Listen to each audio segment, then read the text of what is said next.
Você já ouviu falar de um rei que, mesmo sendo poderoso, não teve medo de admitir seus erros e buscar o perdão de Deus? Essa é a história do rei Davi, um dos maiores líderes de Israel, que passou por momentos de glória e também por profundas crises pessoais. E é essa jornada de arrependimento e perdão que ele compartilha conosco no Salmo 32. Mas o que levou Davi a escrever esse salmo tão especial? O reinado de Davi.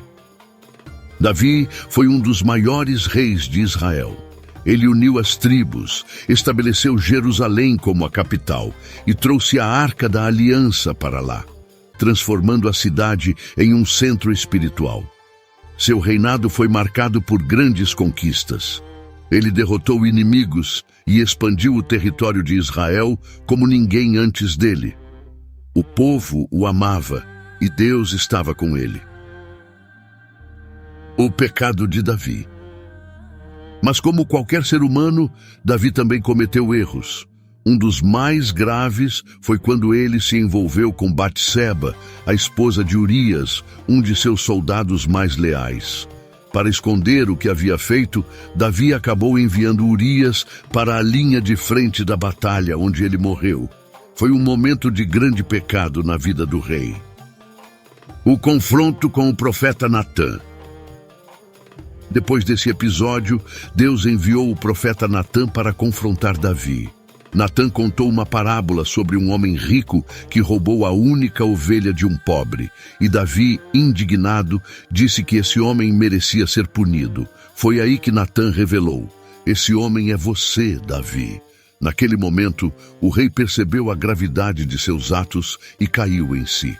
Ele havia pecado contra Deus. O arrependimento de Davi. Davi não tentou se justificar. Em vez disso, ele se arrependeu profundamente. É nesse contexto que ele escreve o Salmo 32, um dos salmos penitenciais, onde ele expressa a alegria de ser perdoado por Deus. No versículo 1, ele diz: "Bem-aventurado aquele cuja transgressão é perdoada, cujo pecado é coberto." Nos textos rabínicos, Davi é visto como um exemplo de alguém que, mesmo sendo um grande rei, não teve vergonha de confessar seus pecados e buscar a misericórdia de Deus. E foi por isso que ele se tornou um homem segundo o coração de Deus. A alegria do perdão. Davi nos ensina que o arrependimento sincero traz cura e libertação.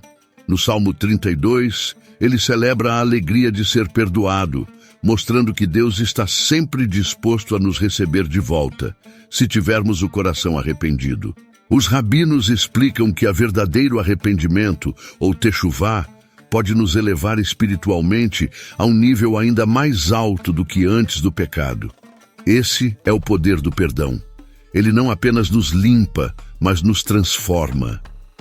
Uma história do Salmo 32 nos mostra que, quando amando a Deus, não estamos livres de cometer erros e falhas, pois somos humanos. Mas o mais importante é que devemos refletir sobre nosso pecado e gerar um verdadeiro arrependimento. Sendo assim, certamente alcançaremos o perdão divino e poderemos assim seguir a vida estando em paz com nosso Deus. Davi, apesar de ser um homem elevado, estava sujeito a cometer erros. Mas todas as vezes que ele falhou, ele buscou confessar seu pecado perante Deus em oração e buscar com suas forças não errar novamente. A história do rei Davi é a história de todos nós. Todos erramos, todos enfrentamos momentos difíceis em que sentimos o peso das nossas falhas. Mas, assim como Davi, podemos buscar o perdão e experimentar a renovação. O Salmo 32 nos lembra que, apesar dos nossos erros, Deus nos oferece uma segunda chance. E você, já sentiu o alívio de ser perdoado?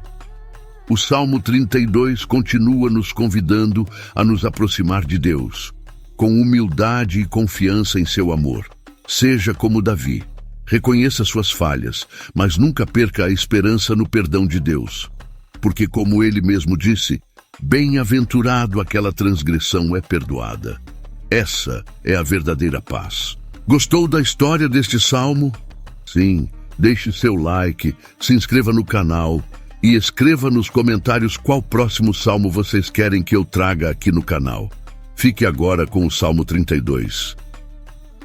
Bem-aventurado aquele cuja transgressão é perdoada e cujo pecado é coberto.